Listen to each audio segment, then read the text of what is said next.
Você está no canal Eu Estudo a Lição com o pastor Samuel Cabelo. Hoje é domingo, dia 22 de setembro de 2024. E o tema que estudaremos na nossa lição da escola sabatina será Alegrando-se na Ressurreição. O texto que serve como base para o nosso estudo vai se encontrar em Marcos capítulo 15, versos 42 a 47 e Marcos 16, versos 1 a 6. Eu vou deixar que vocês depois leiam esses dois textos em casa.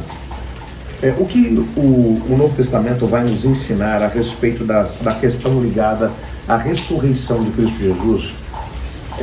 Em primeiro lugar, nós temos que definir quando foi que isso aconteceu. E você já vai entender daqui a pouquinho porque é que eu vou gastar um pouquinho de tempo com isso. A Bíblia vai mencionar que era quinta-feira quando Cristo Jesus resolveu tomar a Páscoa com os seus discípulos. Era quinta à noite, na quinta-feira, ao pôr do sol, Pedro e João foram até o templo para sacrificar o cordeiro. Todos os cordeiros tinham que ser sacrificados ali.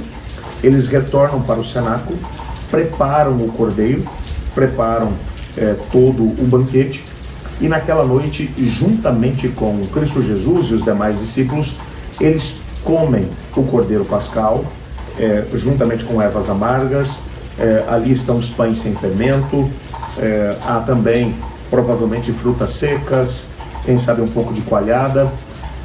Mas o fato é que esses discípulos estão por ali, prontos para poderem comer essa Páscoa, e quando a Páscoa termina, Jesus vai instituir a última ceia, a ceia do Senhor, quando ele toma o pão sem fermento e ao mesmo tempo o suco de uva, e vai mencionar que aquele pão representa o seu corpo e que o suco de uva representa o seu sangue, que é derramado em favor de muitos. Bem, naquela mesma noite, Jesus, e o texto bíblico deixa claro que isso tudo aconteceu na véspera do dia da Páscoa. E como a Páscoa ela era um dia fixo no calendário, 14 de Nisan, então fica fácil de poder conseguir de alguma forma estabelecer isso. E pela cronologia bíblica, nós sabemos que naquele ano especificamente, estamos falando do ano 27 da nossa era, a Páscoa acabou caindo numa quinta-feira, ou a véspera da Páscoa, porque a Páscoa começava na verdade ao pôr do sol da quinta e ia até o pôr do sol da sexta. Então, logo na abertura da Páscoa é que o cordeiro pascal era comido. Então, e agora, naquela mesma noite, depois da ceia, Jesus vai para o Monte das Oliveiras, junto com seus discípulos, ali no Jardim de Getsemane, e ali que ele vai ser preso, e depois vem todo o processo de julgamento, que acontece na noite de quinta-feira para a sexta. Na sexta, às 9 da manhã, Jesus vai ser crucificado. Ele permanece na cruz até às 3 horas da tarde. Às 3 horas da tarde, ele morre. Agora, a partir desse momento, que há uma correria por parte de José de Arimateia e Nicodemos, que vão até Pilatos para poder pedir o corpo. Eles preparam o corpo de Jesus e o sepultam ainda antes do pôr do sol. O texto bíblico vai dizer que aquele dia era o dia de preparação para o sábado. Portanto, não tem como fugirmos disso. Algumas pessoas tentam de alguma forma escapar disso, ou mencionar que Jesus na verdade não morreu na sexta-feira, e que as coisas não aconteceram da forma como estão ali. Mas o texto bíblico é claro ao mencionar isso. Jesus, juntamente com os discípulos e as próprias mulheres que ajudaram no processo de sepultamento de Jesus, elas descansam no sábado conforme o mandamento. O texto bíblico é claro ao mencionar isso. Jesus também descansa no próprio sábado. E na madrugada de domingo ele vai ressuscitar. Algumas pessoas querem olhar esse processo tentando mostrar que se o sábado fosse alguma coisa importante ainda a partir daquele momento, Jesus teria ressuscitado no sábado e não no domingo. Porque como ele ressuscitou no domingo, então agora o dia de adoração é o domingo. Nós não podemos aqui misturar as estações. Jesus nunca mencionou isso. O domingo vai continuar sendo para todos os cristãos um dia de grande celebração. E eu digo a vocês por quê. Estou falando do domingo especificamente, porque foi no domingo que Jesus ressuscitou. Assim como o dia 9 de abril, para mim, é um dia muito importante. Por que o dia 9 de abril é um dia importante para mim? Porque foi nesse dia que eu nasci. Agora, isso vai fazer com que o dia 9 de abril seja um dia sagrado? Claro que não. É um dia especial, mas isso não faz dele um dia sagrado. A Bíblia menciona que Jesus ressuscitou no domingo. Perfeito, primeiro dia da semana. Isso faz o domingo agora o novo dia de guarda, porque é isso que o mundo cristão hoje em dia tenta ensinar. Como Jesus ressuscitou no domingo, então agora o domingo é o dia que deve ser guardado. É interessante que quando nós olhamos aqui para o texto bíblico, e lembrando que os dias, no contexto do Novo Testamento, eles são marcados, no contexto da Bíblia como um todo, tanto no Antigo quanto no Novo Testamento, o dia começa no pôr do sol do dia anterior, portanto, o sábado vai começar no pôr do sol da sexta-feira e vai até o pôr do sol do sábado. A partir do pôr do sol do sábado até o pôr do sol do domingo, é domingo. Vem primeiro a parte escura e depois a parte clara do dia. Foi assim que Jesus dividiu os dias lá em Gênesis, no capítulo 1. Foi tarde e manhã, o primeiro dia, tarde e manhã, o segundo dia. Foi assim que Jesus marcou o tempo quando ele criou o nosso planeta. Então, nessa perspectiva, nós sabemos que durante o sábado, as mulheres, bem como o próprio Jesus, descansaram. Na noite de sábado, as mulheres foram comprar mais alguns perfumes para embalsamar o corpo de Jesus, o que elas pretendiam fazer logo na primeira hora do domingo. Você percebe que elas guardaram o sábado conforme era o seu costume. É interessante notar que o Novo Testamento vai mostrar que Cristo Jesus guardava o sábado como era do seu costume. A sinagoga ele ia aos sábados como era do seu costume. E quando olhamos para o restante do Novo Testamento, o livro de Atos, por exemplo, vai mencionar o apóstolo Paulo todos os sábados indo à sinagoga. E quando ele chega em Filipos, que não tem uma sinagoga, aos sábados, ele vai para a beira de um rio para buscar um lugar para a oração, juntamente com Silas e o grupo que o acompanhava. E é lá que ele vai conhecer Lídia, que é uma vendedora de púrpura, e eles vão conversar a respeito de Deus, e ela, bem como toda a sua família, vão se converter, os primeiros conversos na cidade de Filipos. Você percebe que o sábado, ele era um dia muito, muito importante.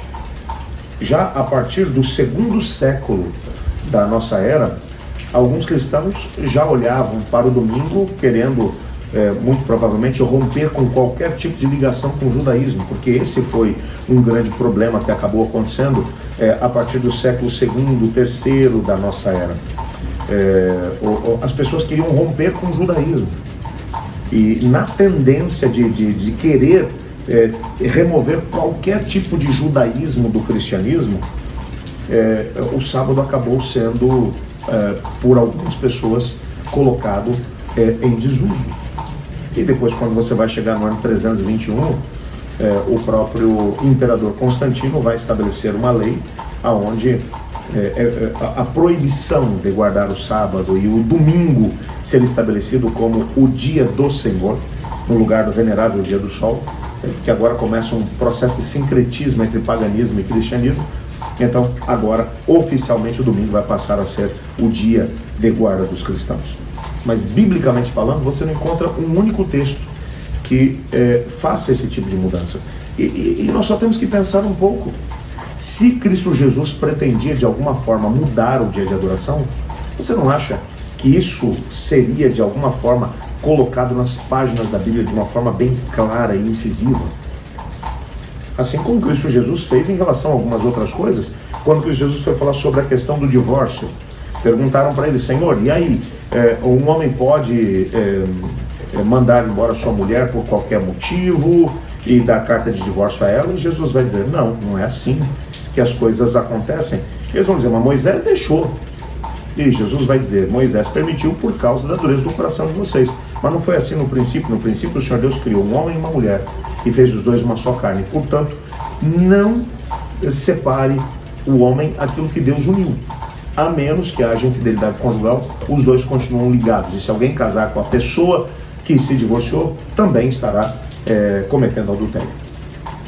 E Jesus, quando tem que fazer algum tipo de ajuste, ele menciona.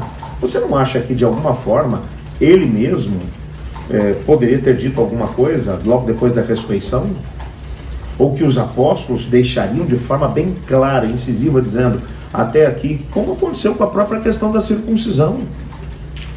Quando acontece o concílio de Jerusalém, lá em Atos capítulo 15,